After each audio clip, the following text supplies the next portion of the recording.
Good morning, everyone. Good afternoon, everyone, and welcome to this webinar on ending child marriage. What does the latest evidence say? As many of you know, Girls Not Brides is a partnership of 900 civil society organisations working across 90 countries.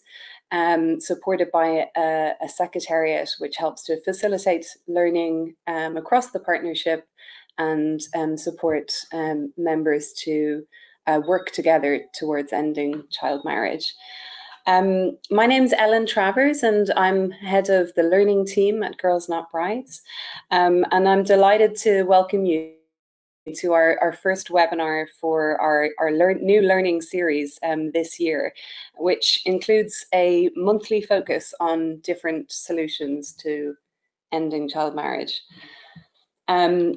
Specifically in the lead up to and follow up to our global meeting on child marriage, which will take place in Malaysia in June. In front of you, you can see if there's a link to the program on our website where you can get a sense of other discussions coming up in the learning series.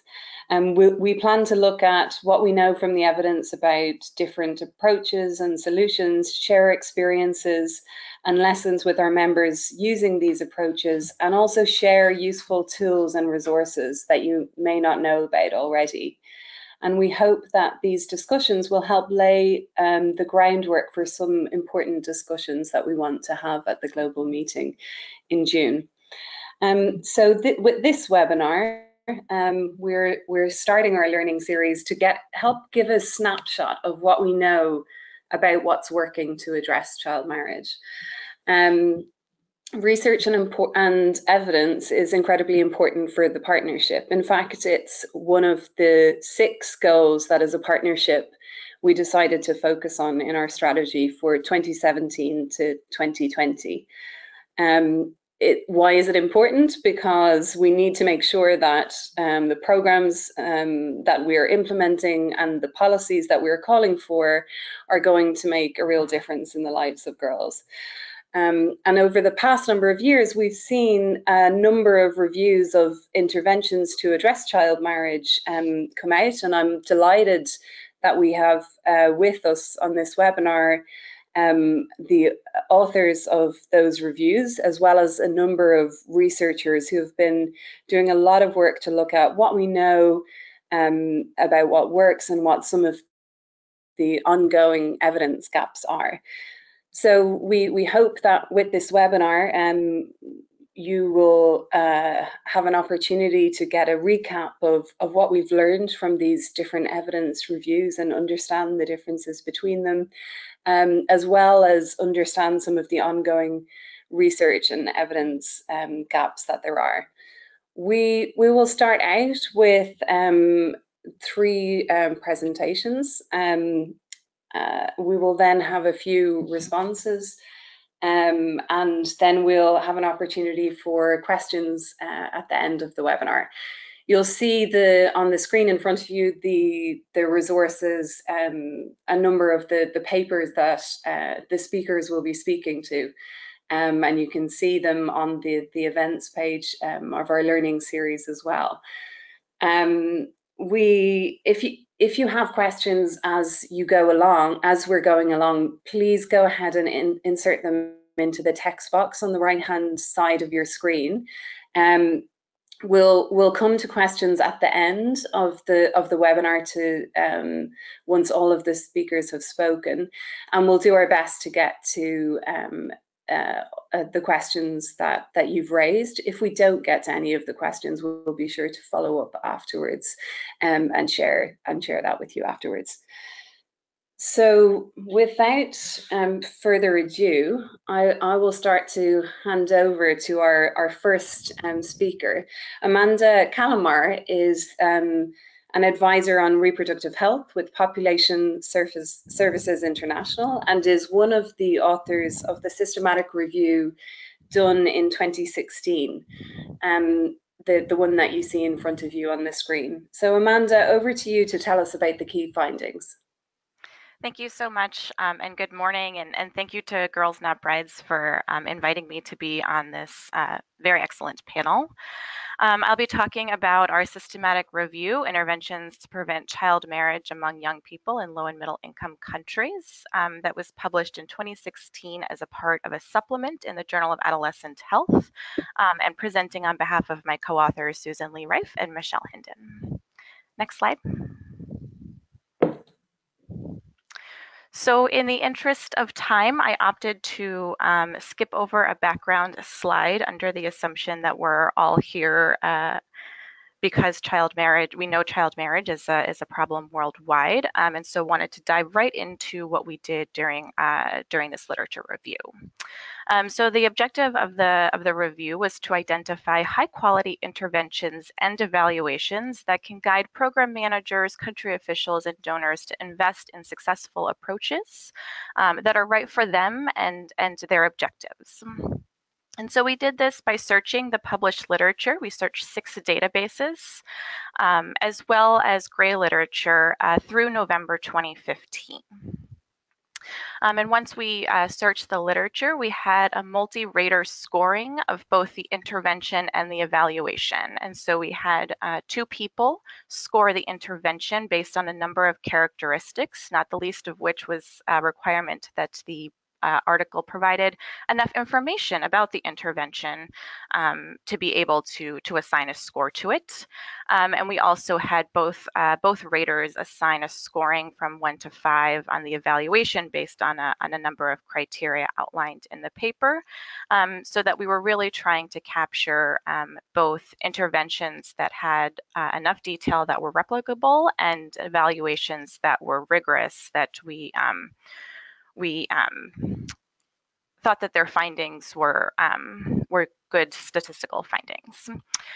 Finally, we provided then an overall ranking, combining the scores both from the intervention ranking and the evaluation ranking.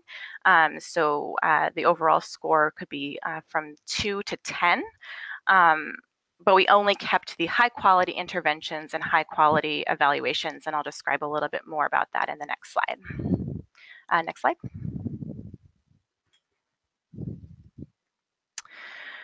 So our selection criteria for this, as I said, it needed to be both a high quality intervention and a high quality evaluation. And so on a scale of 1 to 5, the intervention had to be either a 4 or a 5, and the evaluation had to be either a 4 or a 5. And this helped us identify the high quality on both pieces. And so if it was a lower score on the intervention, but a high score on the evaluation, it didn't make the cut because we wanted to make sure that both were high quality on a scale of 1 to 5. The second criteria was that it must have a behavioral outcome. And so we did this because we wanted to make sure that we were focusing on interventions that got us to the ultimate outcome that we were looking for, which was impact on child marriage. And so the behavioral outcomes that we found throughout the articles that were kept included both proportion of girls married and the age at marriage. And so we were looking at movement in either the proportion of girls married or age at marriage. And finally, we kept only the most recent analysis of the outcome. There are several interventions out there that have multiple follow-up points, and so we kept only the most recent evaluation of the outcome. And so using these selection criteria from our initial search, we found more than 3,900 published articles and 49 gray literature articles that we hand searched from a number of organizations that were identified by our advisory board as doing work in this area.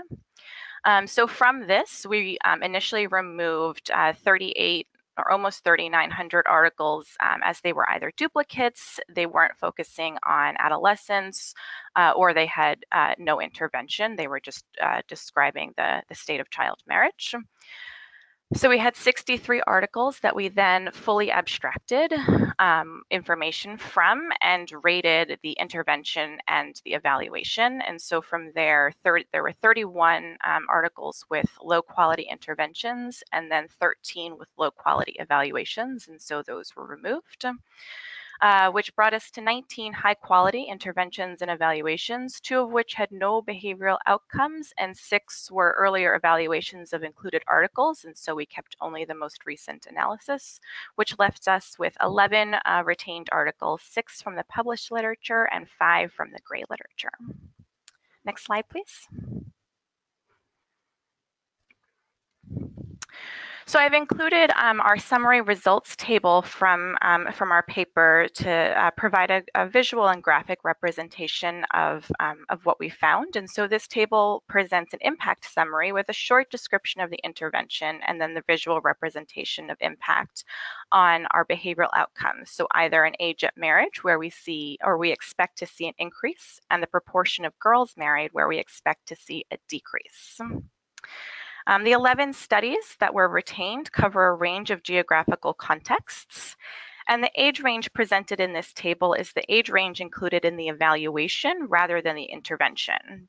For some of the evaluations, it took place several years following the intervention, and so we wanted to make sure we were capturing the age range in the evaluation. More details regarding each of the interventions is provided in Table 1 in the paper, and there is a full reference list at the end of this presentation.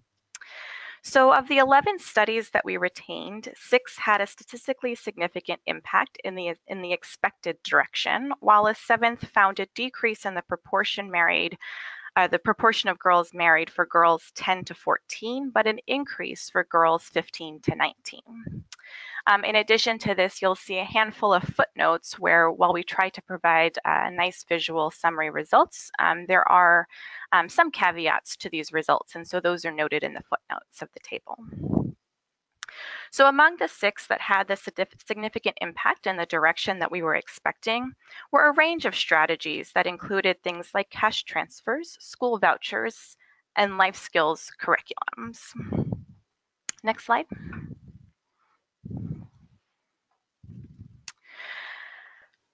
So overall, of the 3,900 articles that we screened from the published literature, we retained 6, which is a 0.15% retention rate, and found 5 gray literature articles for a total of the 11 high-quality interventions and evaluations.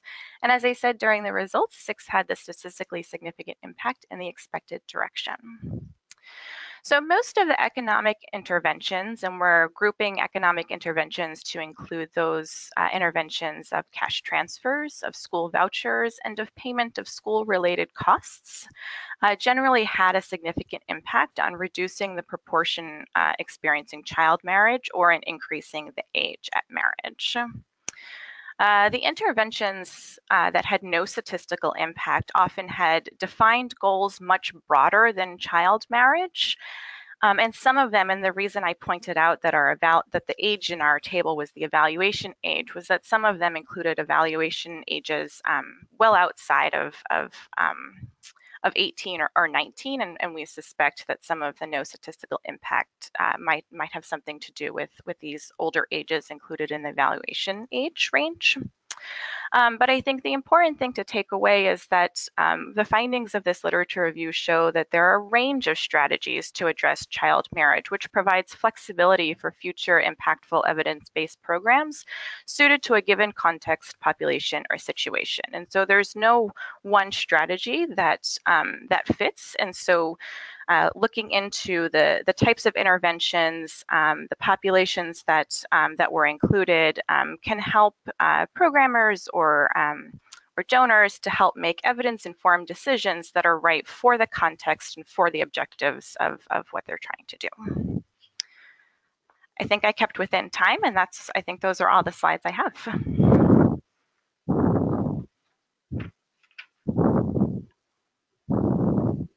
Wonderful, Amanda. Thank you for that, and for your brevity as well. Our next speaker is Thuy Ngo, who is the Director of Population Council's New Girl Centre, which is a new global research centre that generates, synthesizes, and translates evidence to inform policy and program solutions for adolescent girls. And he's also author of one of the authors of the recent review that Population Council did, reviewing evidence of what works to end child marriage. So over to you, Twai, to tell us more about how you went about that study and key findings that you learned from that study. Thank you, Ellen. Thank you, Amanda. That was a fantastic presentation. I just want to also thank Gunnar Bryce for emphasizing research and evidence. We are addressing the global issue of child marriage. Today, I also have Sophia Che here with me, who will co-present with me on the global state of evidence on intervention to prevent child marriage. Next slide, please. So, our research has several objectives similar to the review that Amanda presented. We assess what works and what doesn't work to reduce child marriage. We also describe the types of interventions that have been implemented, as well as the approaches used in these interventions. Unlike the prior reviews, we investigate the impact of intervention on other aspects of girls' well-being, including schooling and pregnancy, childbearing, and reported the cost of implementing these interventions. Lastly, we make recommendations for future child marriage intervention. Next slide. Our review included all studies that examined the impact of intervention on child marriage, regardless of whether the intervention was designed to reduce child marriage or improve other aspects of adolescent well-being. We include both peer-reviewed and non-peer-reviewed published studies that met our inclusion criteria. We focus on rigorously evaluated intervention, defined as intervention evaluated as part of a randomized controlled trial, quasi-experimental study, or a natural experiment, and incorporate new results not included in previous reviews. We limited our review to studies that measure the prevalence of child marriage and/or the age at first marriage, either in the study population or at the community level. And we excluded studies that only measure knowledge or attitude towards child marriage. We only consider interventions that were implemented over the past 20 years since 1997. Intervention implemented before 1997 but still in progress in 1997 were included in our review. In total, 22 interventions across 13 low and middle income countries were included in our review. Next slide. So I'm going to describe the type of approaches, and I think this is when we differ from previous review a little bit. Several different approaches have been used to reduce child marriage. These approaches can be grouped into 4 categories. Empowerment approaches focus on strategy that give girls the information, skills, and support structures they need to advocate for themselves and improve their own status and well-being. These include life skills, livelihood training, as well as exposure to future careers. Community approaches recognize the elimination of child marriage that involve not only the parents and the family members of the girls, but also community in which they live in. This approach aims to influence community attitude towards child marriage and increase local knowledge of negative consequences of these harmful practices. For example, these might include community dialogue or street theater. Schooling approaches focus on providing incentive to keep girls in school and for our schoolgirls to return to school. They include the provision of free school supply and uniform, payment for school fee, tutoring, and etc. Economic approaches involving providing the family economic incentive or opportunities to offset the cost of raising girls and to discourage them from marrying off girls. This approach mainly involve cash or asset transfer that are unconditional or conditional on certain conditions being met, such as school attendance. Next slide. I'm going to hand over to Sophia to talk about the result and recommendations. So on this slide, we graphically depict the interventions and approaches used to reduce child marriage by success status and year of implementation. So each box here represents an intervention and shows the approach or approaches used to reduce child marriage. As you can see, the number of interventions evaluated has increased over the years. Though it looks like very few interventions were evaluated in the most recent time period, this is actually not true. This review doesn't include interventions that are currently in progress or that have recently wrapped up. For example, the Population Council has several studies in Sub-Saharan Africa and in South Asia that recently finished or are in progress. So findings from these studies will be released in the near future. There has also been an important shift in the types of interventions implemented, from single interventions with one or more components to multiple component interventions. This shift likely reflects awareness of the need to pinpoint which components are effective at reducing child marriage, and recognition that more than one approach may be needed. So on this slide, we also show the success status of interventions. And in our study, we used a very conservative definition of success. We considered an intervention to be successful if all components reduced child marriage among the study population. An intervention was considered to have mixed success if one or more but not all components of an intervention reduced child marriage, or child marriage was reduced among one or more but not all subgroups. And an intervention was considered unsuccessful if it failed to show any success in reducing child marriage. So of the 22 studies included in our review, we classified 11 as successful, 6 as displaying mixed success, and 5 as being unsuccessful. Of the 11 successful interventions, we found that 8 of them utilize an empowerment approach. Next slide, please. So here on this slide, we display the percentage distribution of approaches by success status of child marriage intervention. Empowerment was the most utilized approach. It was included in 14 interventions and had the highest success rate at 57%. Community was the least utilized approach, incorporated in only 6 interventions. Schooling was the second most successful approach and was included in 7 interventions. We actually found that the economic approach, which was utilized in 10 interventions, had the greatest failure rate. 30% were unsuccessful at reducing child marriage. Next slide, please.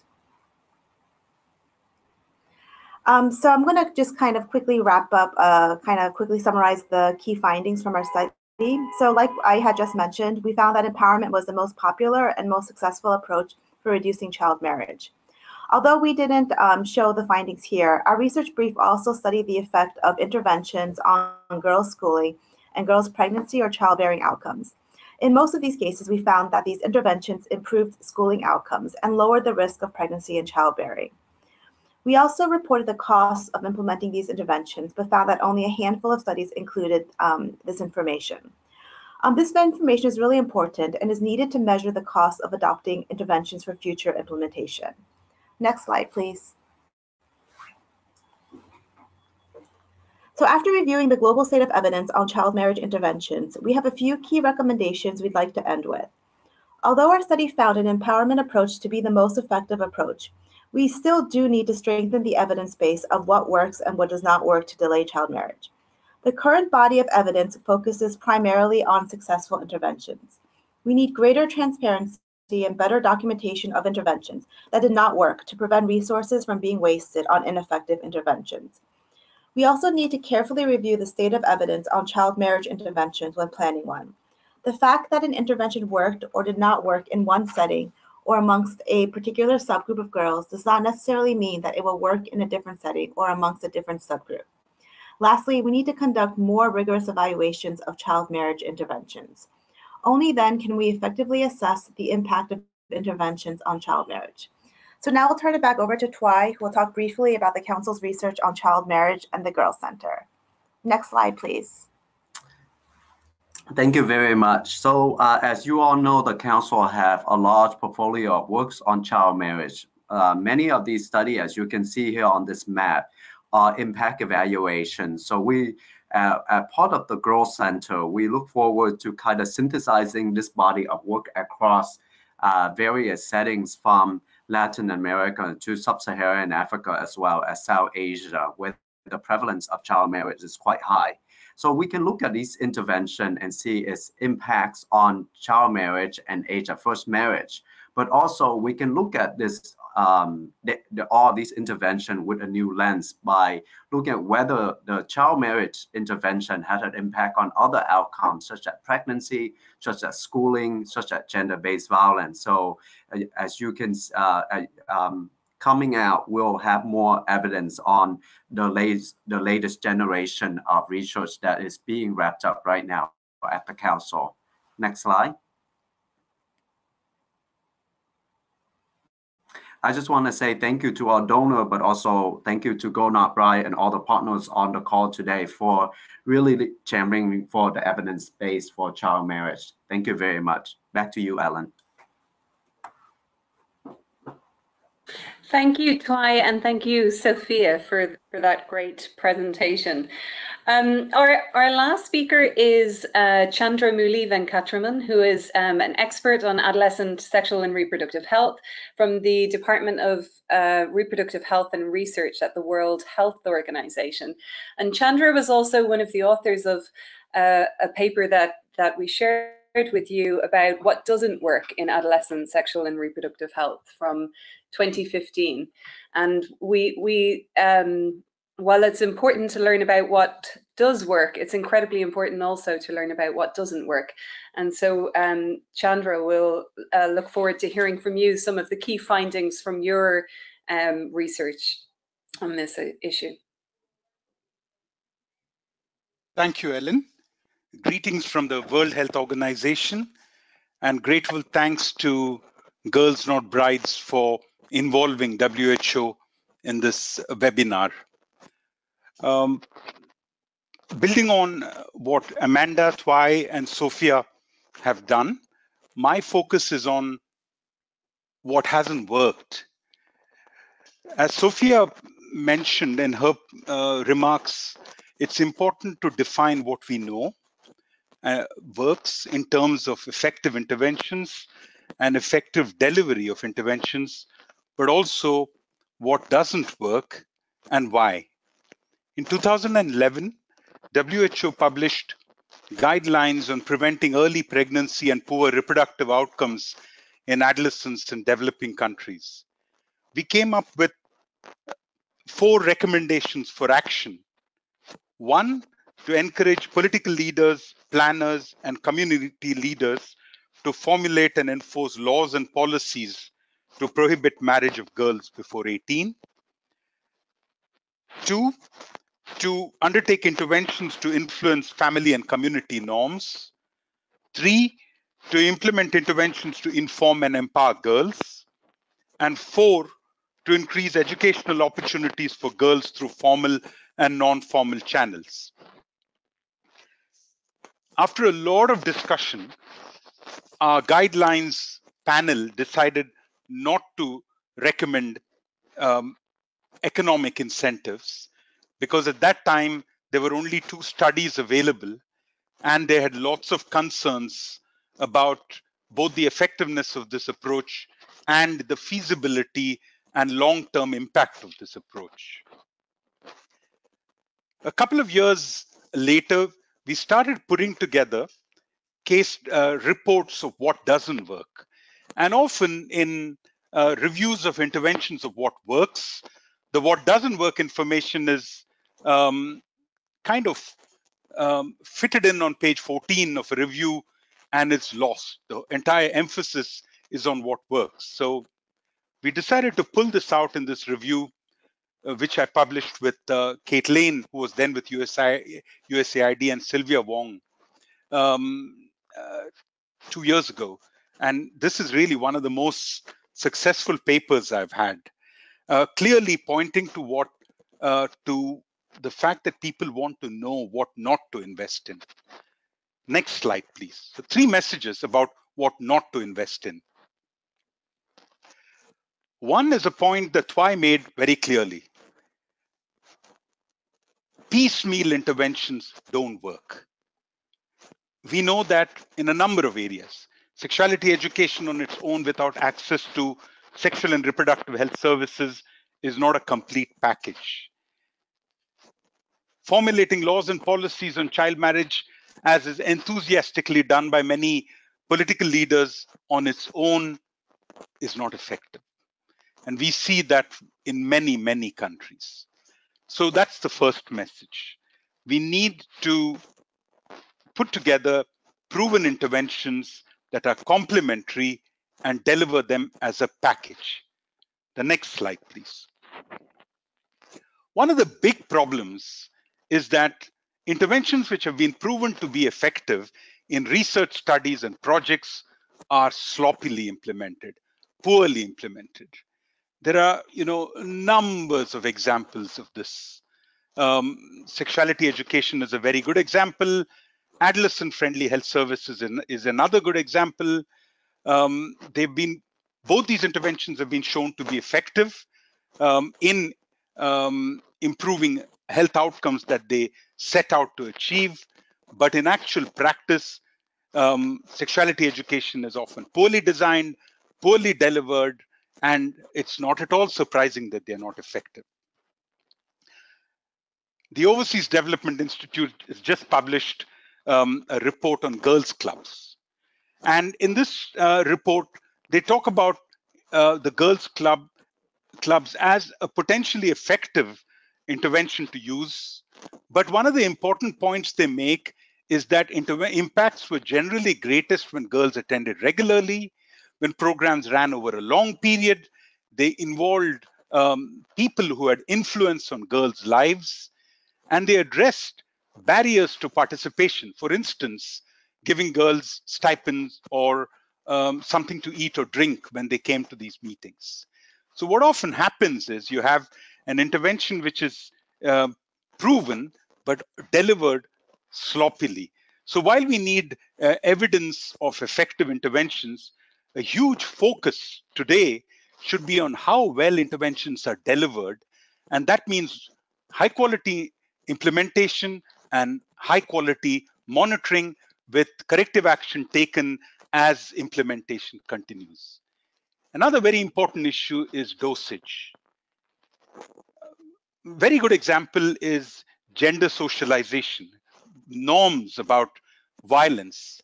These are norms deeply entrenched in people's minds. Child marriage or menstrual stigma.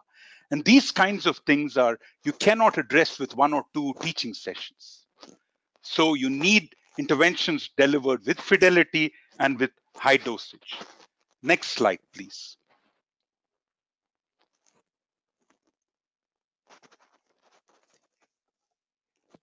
Often what happens is, despite the fact that we know that interventions have not been effective, they continue to be implemented. And one intervention that is widely used towards the end of the year when budgets have to be finished and a tick mark in the work plan has to be indicated is high profile meetings. Call a big meeting, call a local politician, pitch up a tent, print some caps and t-shirts and inform communities that child marriage is bad and we have to stop it. And these kinds of interventions continue to be. Many years ago, I worked in Zambia, and these were the kinds of activities that used to take place on World AIDS Day and many other days like that. If these kinds of public meetings are the forerunner to more active engagement in communities, that's a different story. But one-off public meetings to meet the requirements of a donor-funded plan or to keep a political leader happy is really a waste of money. And it's a crime to use such resources for such interventions. Next slide, please. Clearly, we need more research. And one of the things that we need research for, and it's really thrilling to see what the Girl Center is doing in a number of sites. But what we really need is interventions that have been shown to be effective in research studies and pilot projects and applied at scale and sustained over time. There's very little of this. There's some work that the Population Council has done in Ethiopia to work in one small geographic area and expand. And there's some work beginning to happen in the context of the UN program on child marriage. But this should really be a key area of focus. We know that multiple sectors have roles to play, but how do you bring this to happen in 500 districts of India? And that's the big challenge. How do you scale up and scale up with fidelity, scale up with quality, and scale up with equity? And that brings me to the second point in this slide. We know that in India, in Ethiopia, and a number of countries, rates of child marriage are declining. Child marriage is moving from a widespread phenomenon, a universal phenomenon, to a problem that's affecting families and communities who have been marginalized in other ways. it's becoming a part of the spectrum of deprivation and marginalization. This is clearly highlighted by this ICRW UNICEF study in India. Child marriage in the states that they looked at is becoming more of a problem in some age groups, in some locations, in some economic groups. It's becoming less of a generalized issue. So our challenge is, how do you scale up, and how do you scale up to reach the girls, boys and their families in places where child marriage is moving towards. My next and last slide is, while the focus is on preventing child marriage, we need to hugely take into account the health and social needs of child brides. Now, how is that related to child marriage? It's related in one way, and perhaps we can point to others. But in countries like Bangladesh or Mali, where child marriage happens very early, by the age of 20, a woman often has 3 children. And once she has 2 or 3 children, she's so deeply trapped in her role as a mother and a role as a child bride and a child mother, that there's really no escape from this vicious cycle of poverty and deprivation. Rapid repeat pregnancy is a huge cause of mortality to the mother and the child. Working with child brides, trying to prevent the first child from being born immediately after marriage, can help improve the lot of the health and social status of these young girls, and hopefully can contribute to helping them escape from this vicious cycle. This is, of course, speculation. We don't have evidence on this, but we do know from England's huge success in reducing teenage pregnancy was that one of the huge contributors to that was preventing adolescent pregnancy was combined with responding to young couples with babies.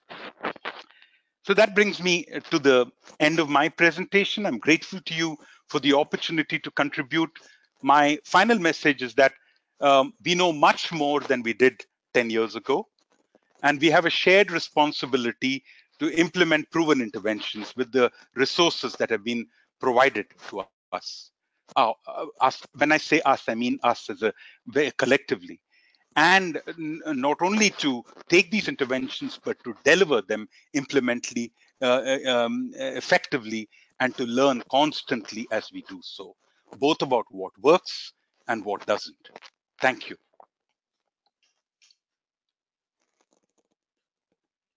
Thank you, Chandra.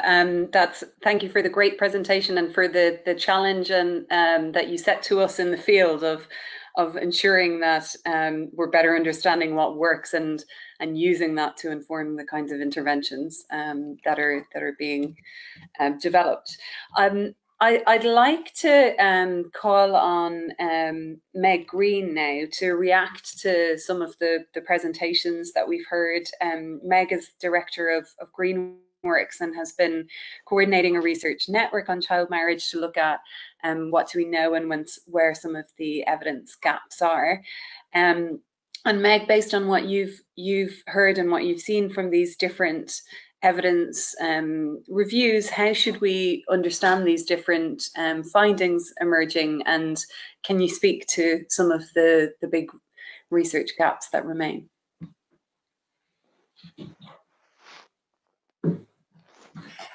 Thank you so much for this opportunity, Girls Not Brides, and I wanted to congratulate you on the Human Rights Award that you were granted, that I heard about this morning, and I feel as though it really ups the ante for the need to ensure that our research is of great quality.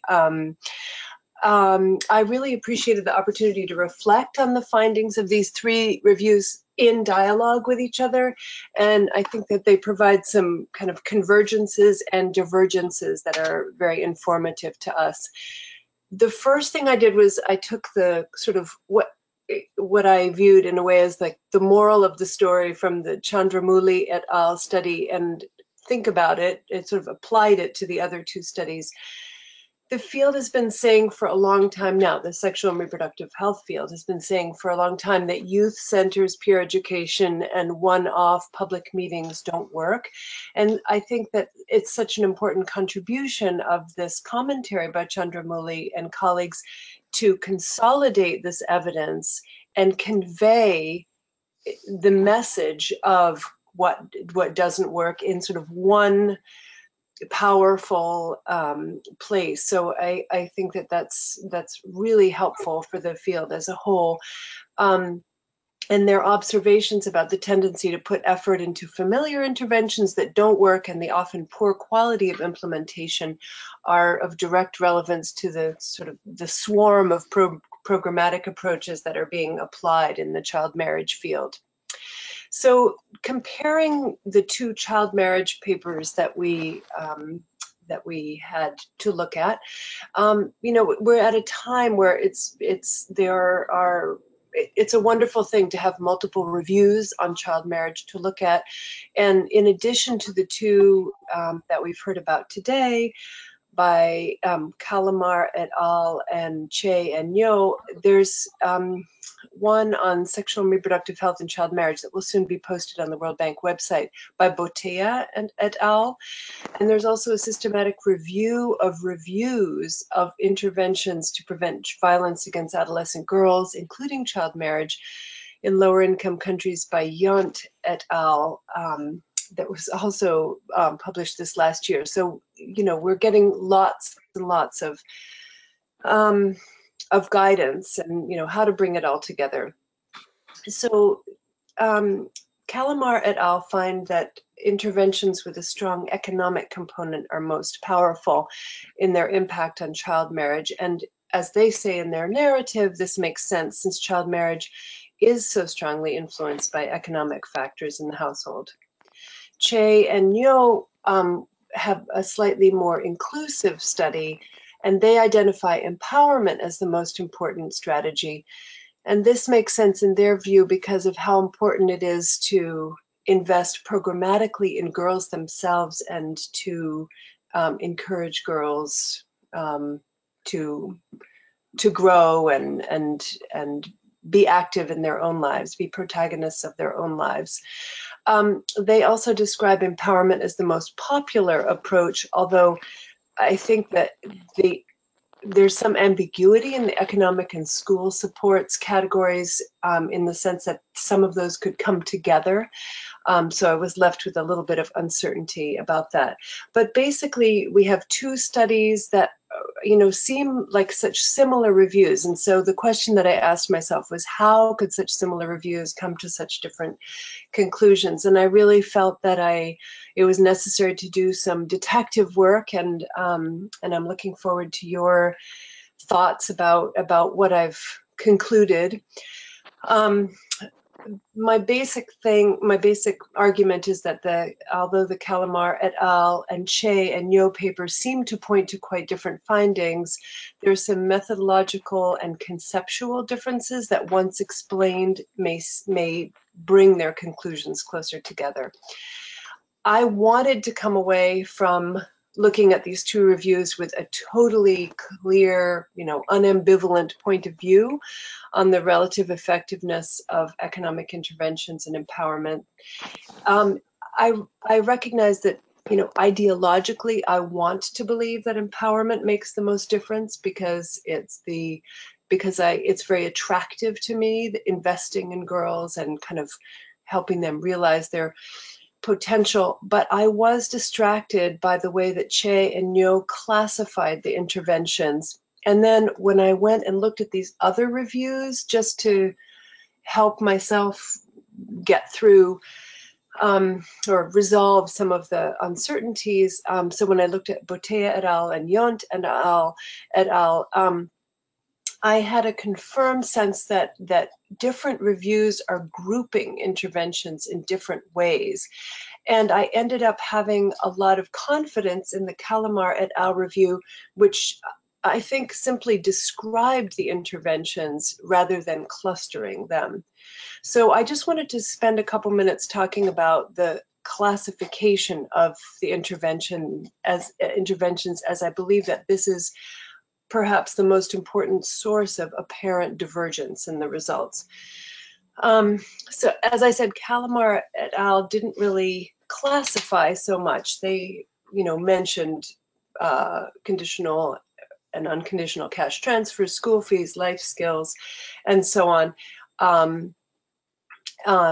More descriptive of what the program approaches were, and they didn't mention empowerment. Che and Yo clustered the interventions in 4 categories: empowerment, which included information, skills, and support structures; economic, including incentives to offset the costs of raising girls, including unconditional and conditional cash transfers and supports for school attendance; and then schooling, providing incentives to keep girls in school; and then community, recognizing the need to involve parents, family members, and communities. When I looked, actually, well, maybe I will come back to, I was going to mention the classification system of Botea and Yount, but suffice it to say that they also do it in a slightly different way. And so it just makes it harder to compare across studies and to come away with a very sort of crisp understanding of the comparative, the relative contributions of specific strategies. So the upshot is that I think that we really need a clear, if we are going to classify interventions, I think we need a clear and consistent system for doing that, as in essence a naming system, so that future studies and reviews can use these same categories and can more easily be compared. And once we've gotten more precise in how we characterize interventions, we can come to agree on the requirements for ensuring high quality implementation and dosage, as Chandramouli and colleagues urge us to do. The second point that I wanted to make, or the gap that I wanted to highlight, is that I think that we need more evaluations of interventions at the community level and all of the work that's currently underway to change norms. And I think this need really emerges starkly from this assessment. Although community interventions were, appeared to be the least utilized strategy, I think in the Che and Yo study, I think this is partly because the outcome was constrained to behavioral change rather than to changes in attitudes. And what we need is longer time horizons for evaluations that are meant to assess the impact of work with families and communities on social norms, so that we can kind of ultimately, we're headed toward behavioral outcomes, but we need a longer time to be able to get there. And that's why those studies are not being included in some of these reviews. And then finally, I wanted to say that I hope we can understand many of these interventions not simply as competing logic models, but as addressing different conditions that support child marriage in the frame of a more holistic understanding of the practice and its causes. And I truly believe that the child marriage field, which is comparatively new compared to sexual and reproductive health field, I believe that the child marriage field can avoid some of the errors of the sexual and reproductive health field by being more self-aware and building consciously on what has gone before. And again, I wanted to commend Girls Not Brides for this learning series, which goes some way toward achieving this goal. Thank you. Great, and thank you, Meg, for your really insightful comments.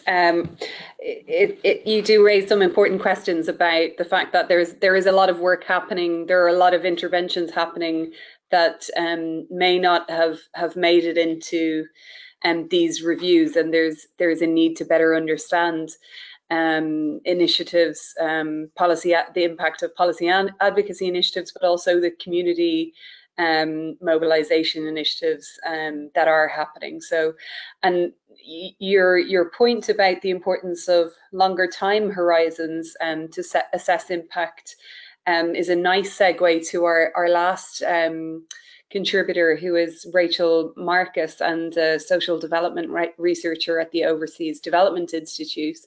And ODI, of course, manages the new GAGE initiative, which is a 9-year research consortium designed to tell us about what works to transform the lives of adolescent girls, and is really unique in bringing that perspective of looking at what works over time. So perhaps, Rachel, we can hear from you about, Chandra already mentioned the really important review in relation to girls' clubs that's been done. It would be great to hear more about new evidence coming from the GAGE work, upcoming and recent, that will help to inform what we're learning about what needs to be done to address child marriage. Thank you very much, Ellen, and thank you very much to all the previous speakers for your really interesting presentations and food for thought.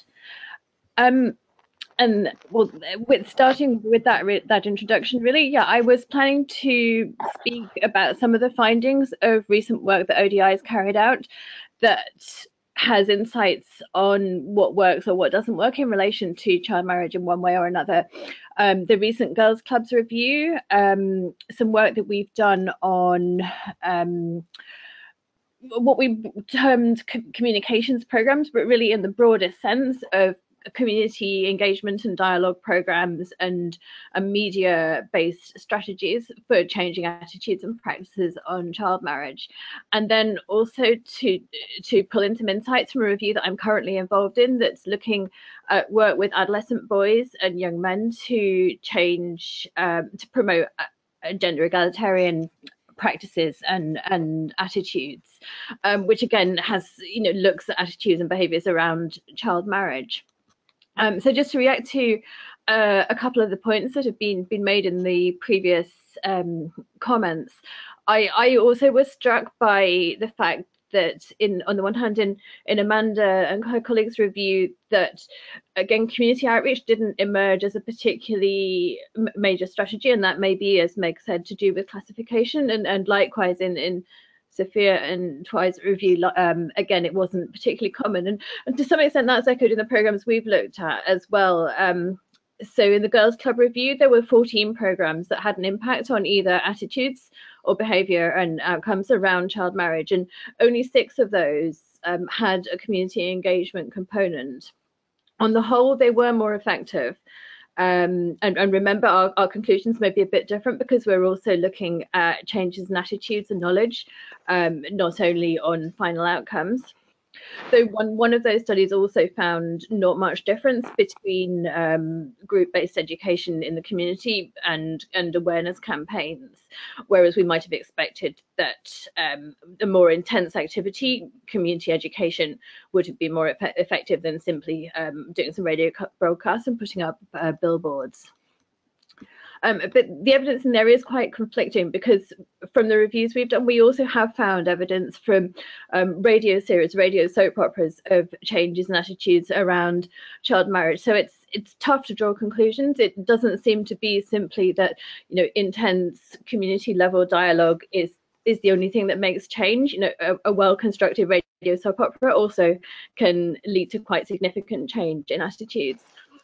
And that brings us to the point of how far do those changes persist and how far do they translate into attitude change. And as several people have brought up, we don't really know enough about the long-term impacts. And that would be one of the key points that I would like to stress, really, in terms of knowledge gaps. In the reviews that I've looked at recently, the evaluations I've looked at recently, there's only one study out of Prachar in India that follows up after a long period of time and looks at how far initial changes in attitudes to child marriage were sustained, and found after some period of time that actually those changes hadn't been sustained. That was a bit of a deviation from what I wanted to say around working at the community level and with different stakeholders. I particularly wanted to flag some insights coming from our review of work with boys and young men. It's quite striking. We've looked at 34 programs, and only 8 of them address child marriage issues directly in the curriculum. All of these programs are community education programs that address issues of gender equality, but child marriage is not a major part of the curriculum, even though a lot of these programs are taking place in child marriage hotspots. But it does appear to be the case that where programs address child marriage directly, there's a greater degree of change than where they don't. Again, ODI qualitative research on changes in relation to child marriage and education more generally has flagged up the importance of boys' agency in decision making about child marriage as well as that of girls. I think it's often assumed that it's a parental decision to marry off a daughter, and of course in many contexts often it is, but the ODI work in northern Vietnam and Nepal in particular showed a great deal of agency of young men in negotiating the marriages they wanted or didn't want. Chandra brought up the importance of the quality of implementation and mentioned the Girls Club review in relation to this. It was really striking how few evaluations do look at the quality of implementation. I'd like to flag 2 wonderful pieces of work by the Population Council that reviewed the AGET program in Zambia and the AGI program in Kenya, both of which combined qualitative and quantitative research and gave some really profound insights into how those programs have been implemented and therefore what had worked and what hadn't worked. And I think, one thing that I think would really improve our knowledge base on how to implement better programs would be more studies like those that really go into the detail of what's making the difference.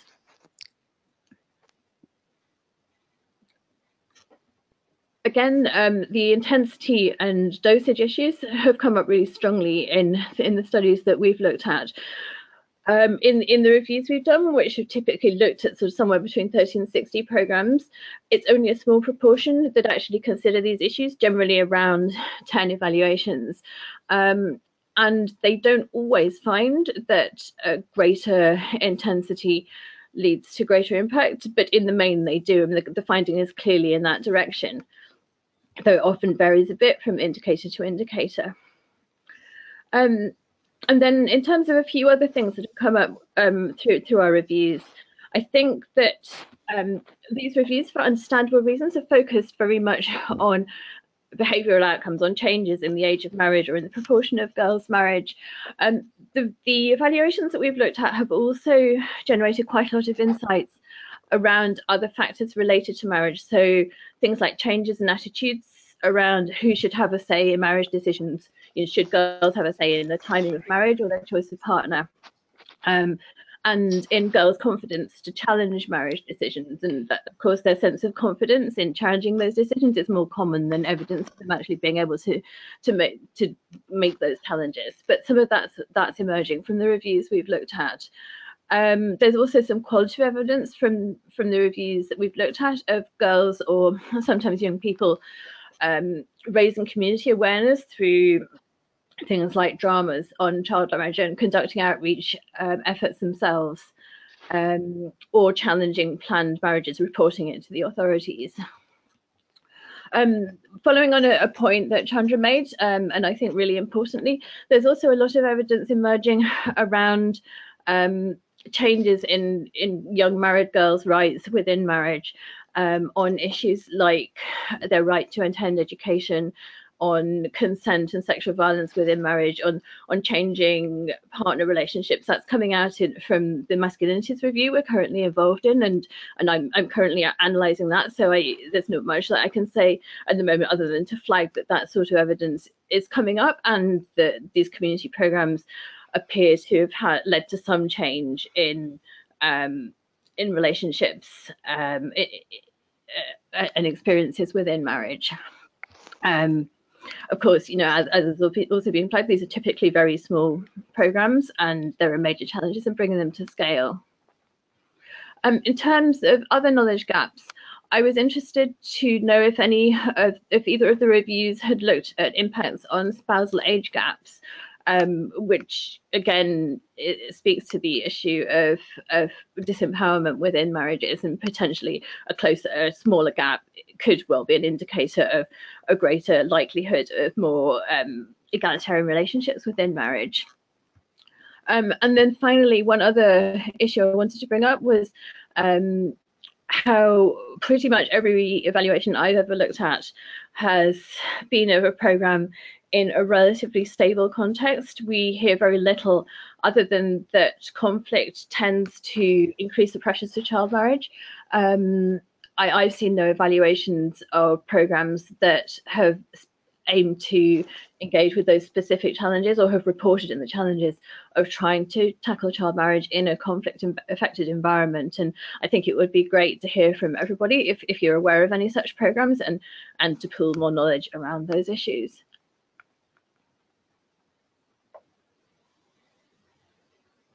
So thank you very much, everybody, and I look forward to the discussion. Great, thank you, Rachel. That's a lot of incredibly interesting insights, and also we're looking forward to hearing more as the research develops and comes out. We have been taking note of some of the questions that you have all put in the questions box. If you have any further questions, you're welcome to write them in there, and we'll have a look at following up with the presenters afterwards to be able to share some responses with you. But for now, I'll just summarize some of the key questions that we are hearing and ask the presenters to respond to them. So first of all, how can we learn from these global findings, given that child marriage is so contextualized? And perhaps that's one that Twy and Sophia can speak to, as it was one of the points coming from their presentation. And another one for Twy and Sophia was, how does Girl Centre's review handle multi-component interventions, and are early and child marriage used interchangeably? Another question was why, I think this one is for Chandra, why is sharing information on the consequences of child marriage, public campaigns and declarations not effective? Could you speak more to that? And another question around is nutrition, has nutrition been considered in any of these reviews? So perhaps I'll hand over to Twy and Sophia first. If I can ask you to keep your response to maybe 1 minute and key message that you want to share, and we'll be sure to follow up afterwards. Thank you, Ellen. Thanks for that. And I just want to respond to a couple questions as well as issue that were raised on the webinar. I think classifications of intervention is very important. Over the past, I say before 2000 to 2017, we have seen an increase in the number of multiple component intervention, and it's really important to guide program and policy makers to understand what type of intervention work and what doesn't work. One, Susan Lee Rife have done this in the previous review prior to the review that Amanda has done, and I think we kind of take that as a guidance, and we thought that was important in order to guide policy makers as well as program people. One of the other thing that I want to share is that it was good that Margaret did some investigation between the two articles, and we did ourselves as well, because we were so struck by the findings, is that the previous review that Amanda presented, it's included 10 studies, while 11 study, while our review included 22 study, which is because they include new evidence as is coming on. So I think we need to take that into consideration, that we are looking at the larger body of evidence.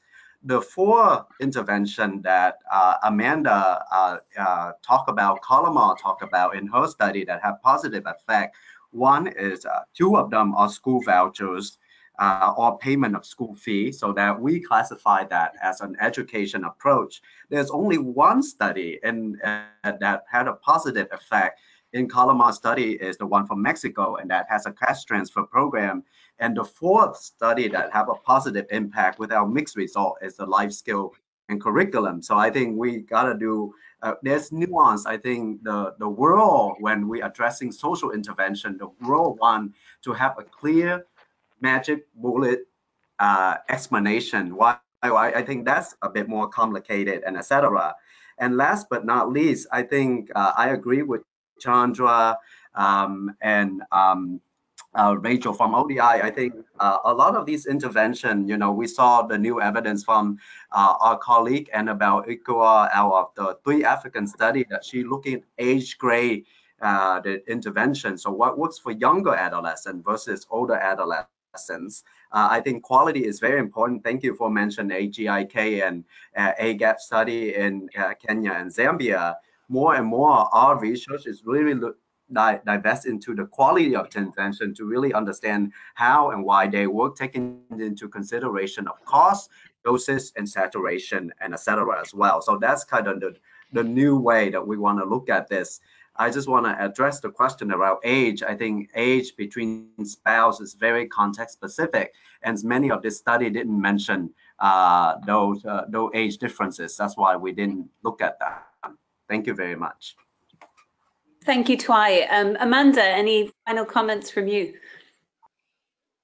Yeah, just quickly to say, picking up on Twai's magic bullet, the question I get asked most often about this review is so what's the one thing that works, or what's the one approach that works? And I think the exciting piece of the findings is that there is no magic bullet, that it's somewhat context specific, and that there are a range of approaches. And I think one of the main contributions we were trying to do in this review is learning from Chandra and colleagues' paper, but also focusing on how well the intervention was implemented. And so that's why we also scored the intervention.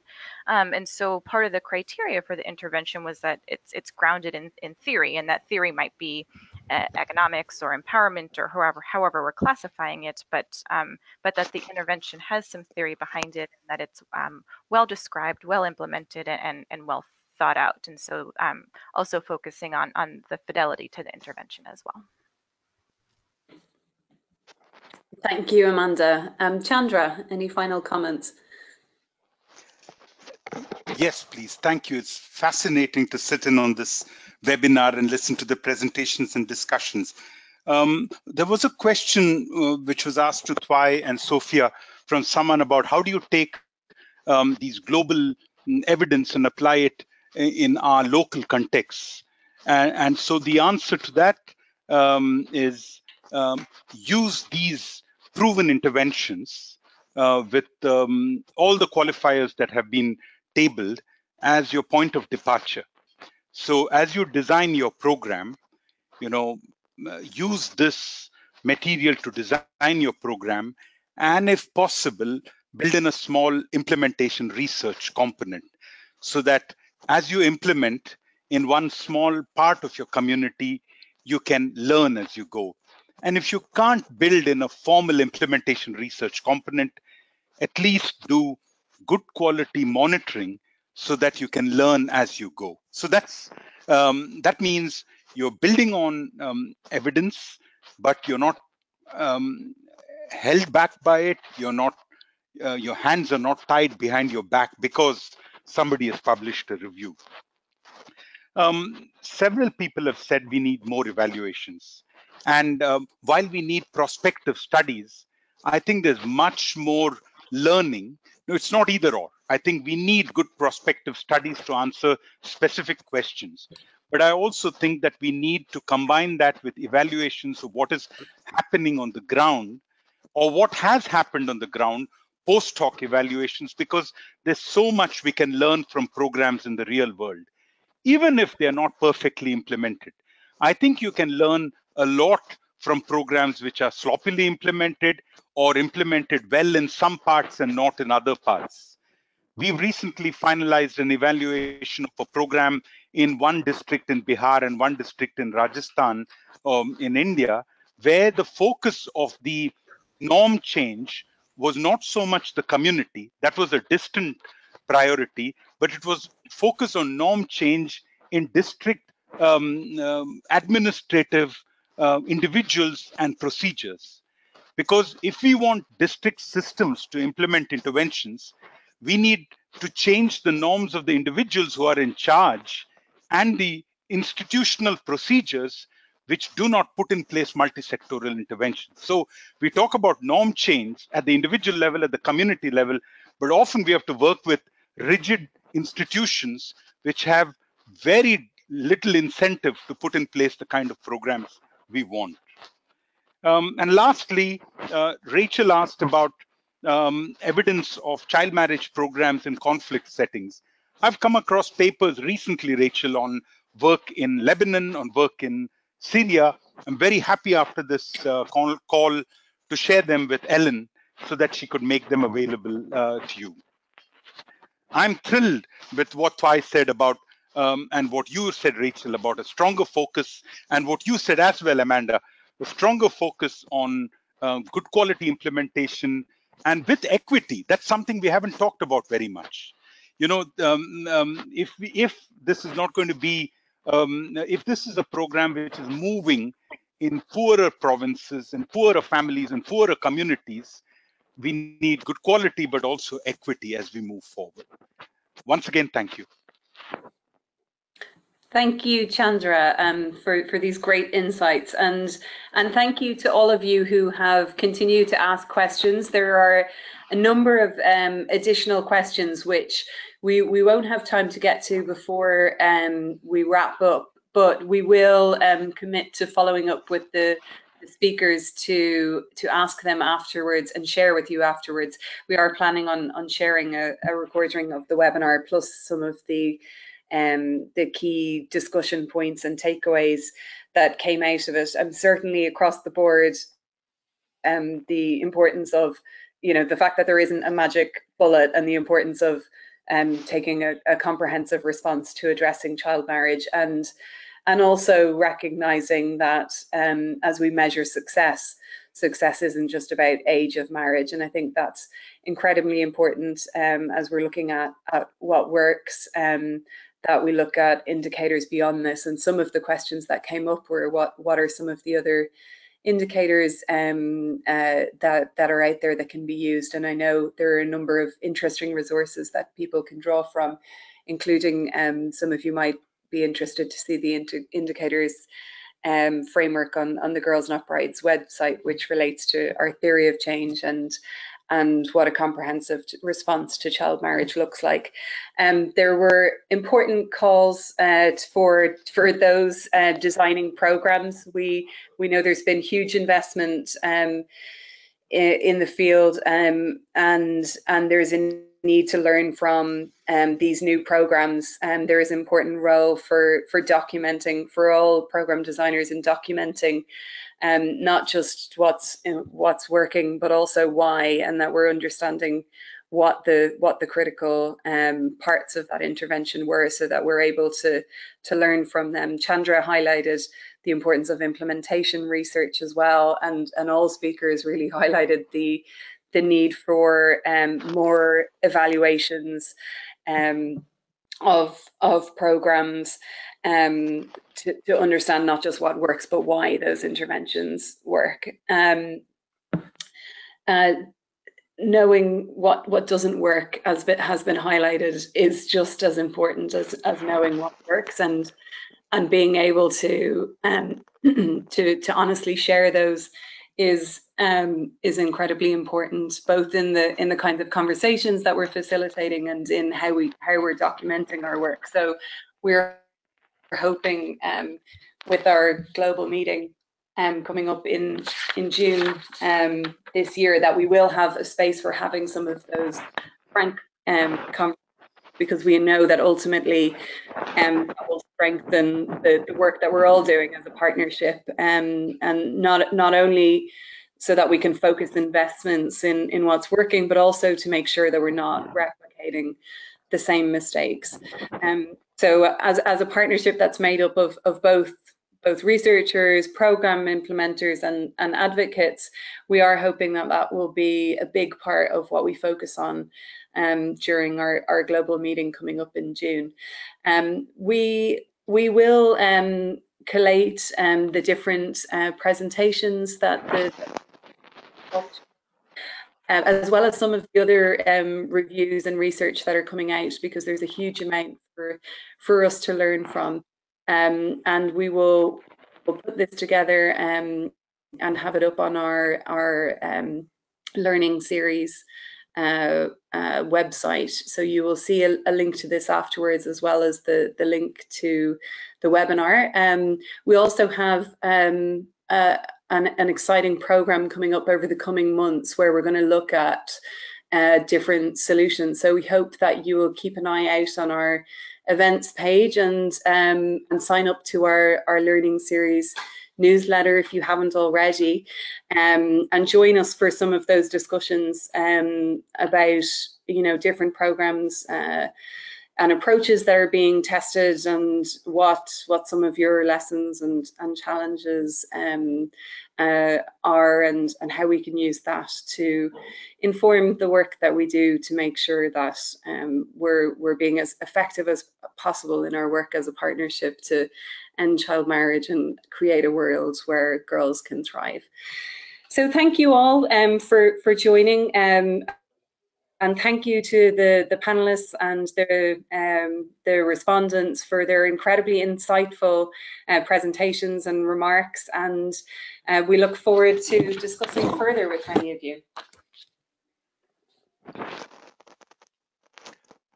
Thank you very much. Thank you, everyone. Please do email us at the Growth Center if you have other questions. Thank you so much. Thank you. Goodbye. That's Toby. Oh, that's Toby. He got a lot of likes yesterday for that picture. Oh, really? Yeah. That's a cute one. He's up to over 1,700 followers.